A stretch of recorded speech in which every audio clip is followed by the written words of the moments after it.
Bom dia! O Super Esporte está ao vivo nessa segundona, 2 de março de 2015. Agora vamos deslizar nas ondas do surf. Nessa sexta-feira foi dada a largada para o circuito mundial na praia de Snapper Rocks, na Gold Coast, na Austrália. Em 2014, quem venceu essa mesma etapa foi o brasileiro e atual campeão mundial, Gabriel Medina, que competiu no primeiro round da competição contra o também brasileiro Igor Dantas e o americano Danny Reynolds. O Medina venceu e avançou direto para o terceiro round. Miguel Pupo, Jadson André, Igor Dantas e Adriano de Souza não venceram suas baterias e terão que disputar a repescagem, bem como Kelly Slater e Mick Fanning.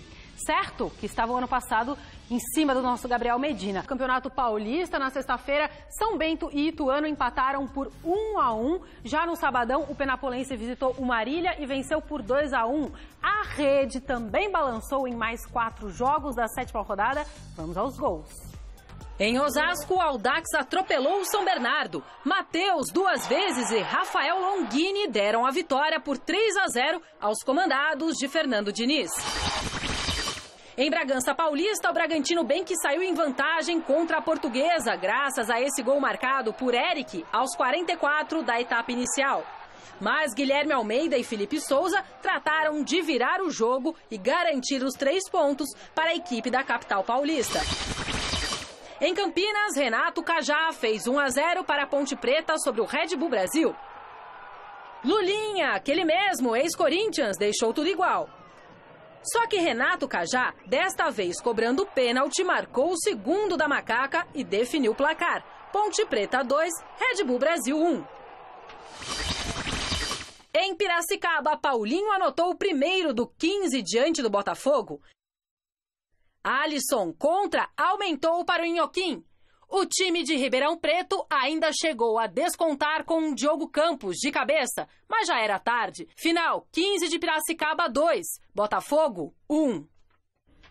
Na Arena Corinthians, o Timão recebeu o Mojimirim, passou o primeiro tempo em branco, mas desencantou na segunda etapa. Vitória por 3-0 com gols do Jadson, do Luciano e também do Guerreiro. Veja só. Na Arena Corinthians, o Timão recebeu o Mojimirim e os gols saíram apenas no segundo tempo. Aos 13 minutos, Jadson recebeu de Guerreiro e mandou este tirambaço para fazer 1-0. Aos 30 foi a vez do próprio Guerreiro começar a jogada, só que desta vez coube a Luciano a incumbência de mandar para o fundo das redes.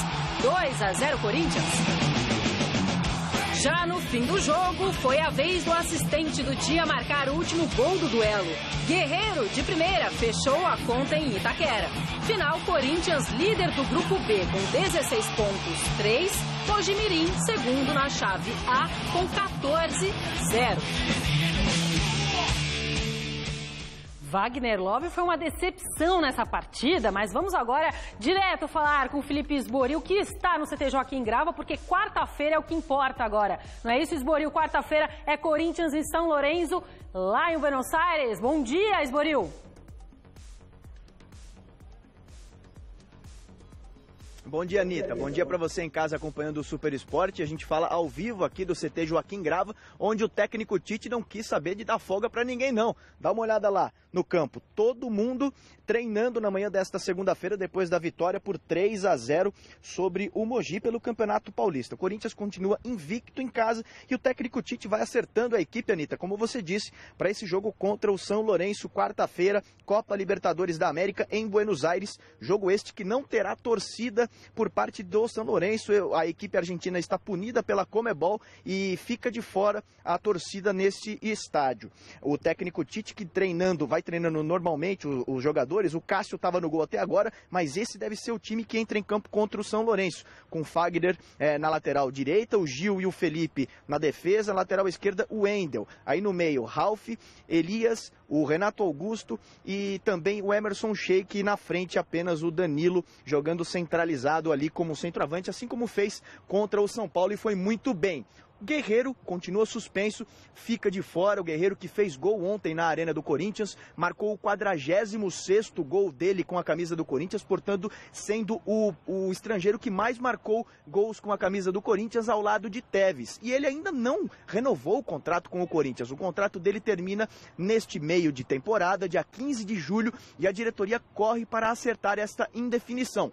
Ontem, na Arena Corinthians, após a vitória, o Guerreiro e também o presidente do Corinthians, Roberto de Andrade, falaram com o repórter Osmar Garrafa sobre este assunto. O Guerreiro, o senhor já renovou o contrato com ele? Não, ainda não. O empresário dele está viajando, deve ter chegado hoje ou está chegando amanhã cedo, então nessa semana agora eu combinei com ele da gente sentar para conversar. Vamos dar um início nisso. Está otimista com essa possibilidade de renovação? Acha que vai ser uma renovação complicada, uma conversa complicada pelos valores iniciais que foram apresentados anteriormente? É difícil de falar. Otimista eu sempre sou otimista de natureza, mas negócio a gente nunca sabe se vai dar certo ou se não vai dar certo, mas a gente vai fazer trabalhar para fazer o esforço possível para que a renovação aconteça. O possível, né, presidente? O possível, óbvio. O impossível não dá para fazer. Espero que tudo dê certo. Como já falei, eu quero ficar aqui no Corinthians, mas eu estou concentrado e ligado no que são os jogos. Você acha que isso já deveria ter sido resolvido? Eu acho que sim. É um pouco incômodo, porque uno não sabe qual vai ser o futuro, né? Dá uma intranquilidade, né? Ainda não estou 100%. Às vezes desconcentro por alguma outra coisa, mas eu tento estar ligado nos jogos, concentrado, porque são jogos pegados, difíceis, todo mundo se prepara para jogar contra o Corinthians, então... Mas eu tento estar tranquilo. Tem horas que você olha no espelho e fala, será que eu vou, será que eu não vou, será que eu vou continuar? Chega a ter já essa dúvida ou não? É lógico, né? Ainda não é nada certo, né? Eu, como já falei, eu gostaria de ficar aqui. Acho que procuraram muitos times, né, antes de se fechar a janela, né, incluso Hamburgo queriam já fechar. Mas eu falei para meu empresário esperar um pouco, que eu queria, minha vontade era ficar aqui no Corinthians. Né. Então demorando um pouquinho, né? Mas graças a Deus temos tempo, né, porque não tem janela agora para fechar. Né. Às vezes tem times que queriam, como eu falei, antes de fechar a janela de compras, vinham times procurar. Mas eu esperei e estou esperando ainda.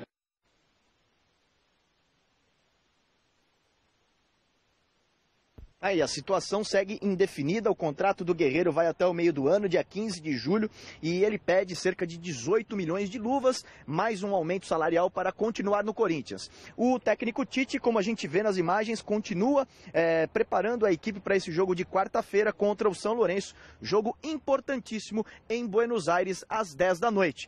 Tá bom, Anitta? Tá ótimo, Esboril, tá ótimo, obrigada. Mais detalhes, 6 horas da tarde no Gazeta Esportiva. Sabadão, no Allianz Parque, o Palmeiras não teve vida fácil, mas conseguiu vencer o Capivariano por 2-0 com 2 gols do meio-campo Robinho. E o Esboril, esse mesmo repórter que você viu, esteve lá, teve estreia do Arouca e também homenagem para o ídolo Evair. 50 anos de idade e muita história com a camisa do Palmeiras. Evair recebeu no último sábado uma homenagem justa do exagerado presidente do Palmeiras. É besteira discutir quem foi o maior jogador de todos os tempos, se foi o Pelé ou se foi o Maradona, porque na minha opinião, se juntar os dois, não dá meio Evair. A saudade é tanta que se pudesse voltar no tempo para jogar na nova arena...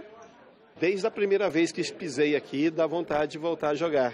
Infelizmente, meu tempo passou e a gente tem que ficar só nos jogos de festa.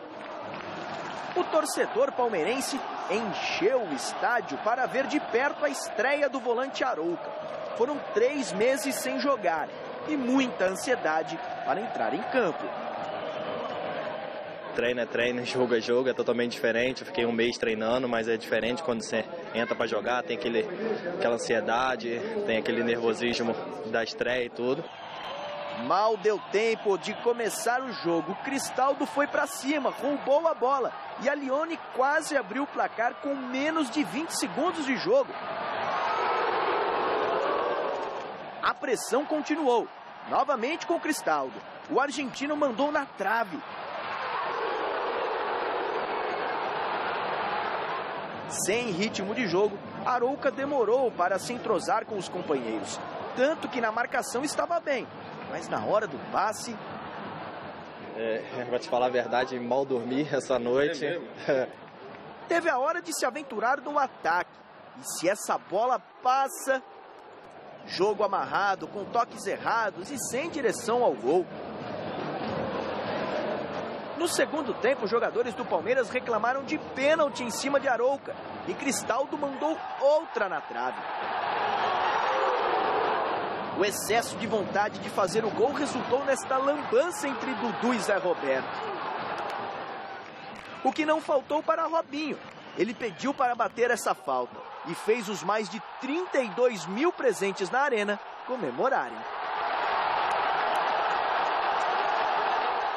Como é que foi esse primeiro gol aí, pô? Você deixou o goleiro sem reação nenhuma.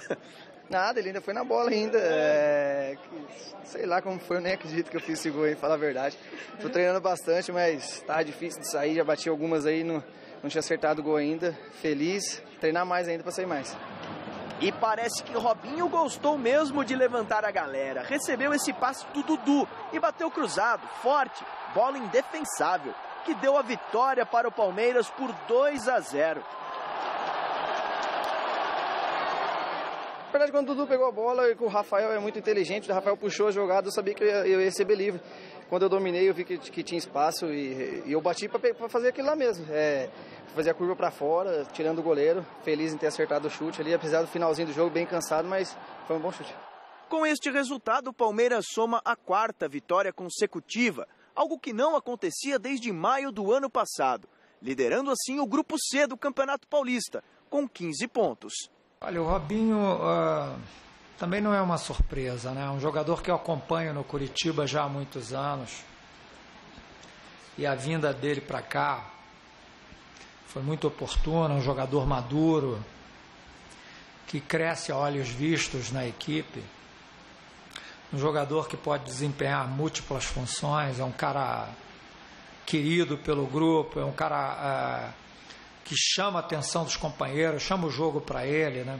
Então é um atleta hoje imprescindível no nosso time e, na minha opinião, ele foi presenteado com esses 2 gols hoje, merecidamente, pelo esforço que ele tem demonstrado até agora.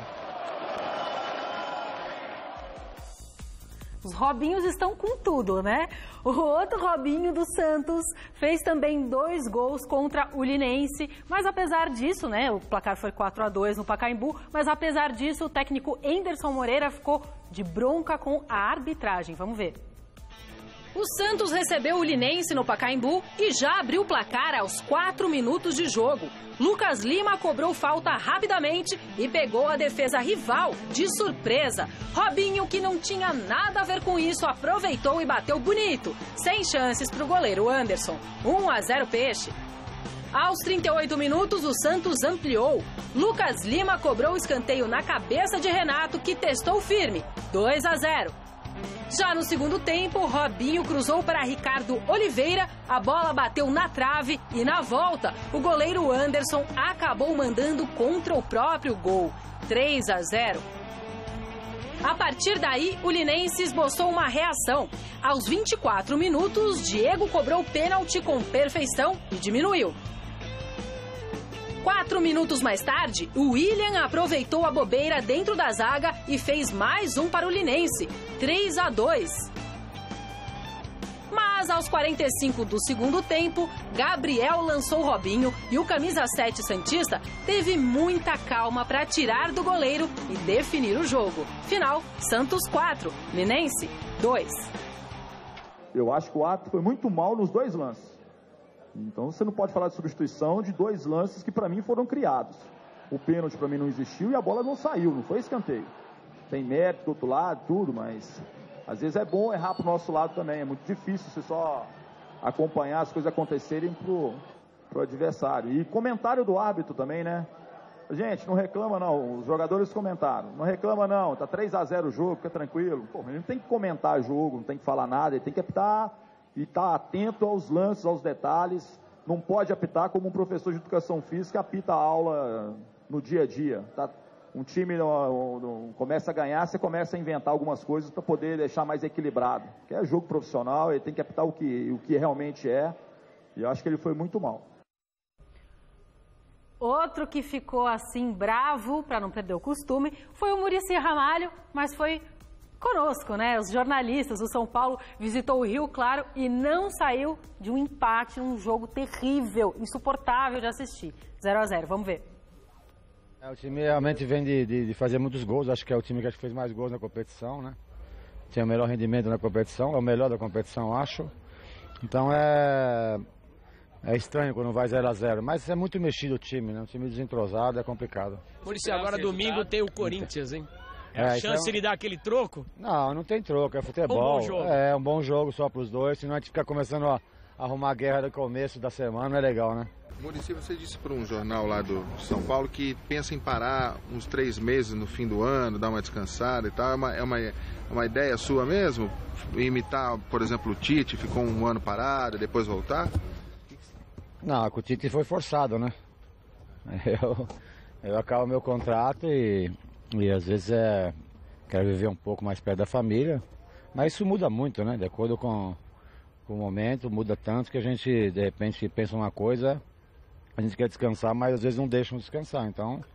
Mas esse é um pensamento que eu tenho para viver um pouquinho mais, nada mais do que isso. Até em cima disso, Muricy, a gente vem percebendo você um pouco diferente nos jogos. Às vezes você está em pé, gritando bastante, outros jogos você está assistindo sentado, mais calado. O que é isso? Então, quando eu grito, você fala que eu grito. Então eu faço o que eu quero, entendeu? Eu dou porrada em vocês, vocês falam que eu dou porrada em vocês. Agora, quando eu sou educado, eu sou educado. Então, vocês não têm o que fazer, não têm o que perguntar, e você vai perguntando essa porcaria que você está me falando aí. Muito bom. É ídolo, é muito bom, né, Zé Maria? Então solta a tabela, Zé Maria. Vamos ver como é que ficou essa brincadeira aí do Campeonato Paulista, Grupo A. São Paulo, 17 pontos, brincadeira no bom sentido, pelo amor de Deus, hein? Mojimirim, 14 pontos, Ituano com 10, o Red Bull Brasil com 8 e depois o São Bernardo na lanterna com 7 pontos. Grupo B, Corinthians com 16 pontos, Ponte Preta com 14, o Rio Claro com 8, São Bento também com 8 e o Audax com 7 pontos. Grupo C, Palmeiras com 15, Portuguesa com 9, Botafogo de São Paulo com 9, Linense com 6, Marília com 1. Grupo D, Santos com 17 pontos, 15 de Piracicaba com 6 pontos, o Capivariano com 6, Penapolense com 5 e o Bragantino com 3. Certo? Amarrado? Certo? Então tá bom. Certo, obrigada, Rodolfo, meu diretor. Nos vemos amanhã, 10h30 da manhã. Vamos ver quem é que vai estar aqui comigo. Se vai ser o Silvestre, o Garrafa, ou o Esboril, ou a vovó Pelada, não sei. Um beijo, até amanhã. Subiendo y bajando, bailando, bailando, ese fuego por dentro me va enloqueciendo, me va saturando. Con tu física y tu química, también tu anatomía, la cerveza y el tequila y tu boca con la mía, ya no puedo más, ya no puedo más, ya no puedo más, ya no puedo más. Con esta melodía, tu color, tu fantasía, con tu filosofía, mi cabeza está vacía, no puedo más, ya no puedo más, ya no puedo más. Yo quiero estar contigo, vivir contigo, bailar contigo, tener contigo una noche loca, ay, besar tu boca. Yo quiero estar contigo, vivir contigo, bailar contigo. Hoje, 11h30 da noite, entenda a crise d'água em São Paulo na estreia de Cidade Ocupada. Assista agora, Revista da Cidade.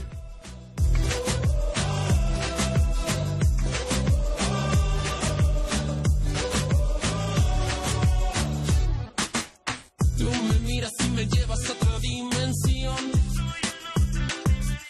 Tus latidos aceleran la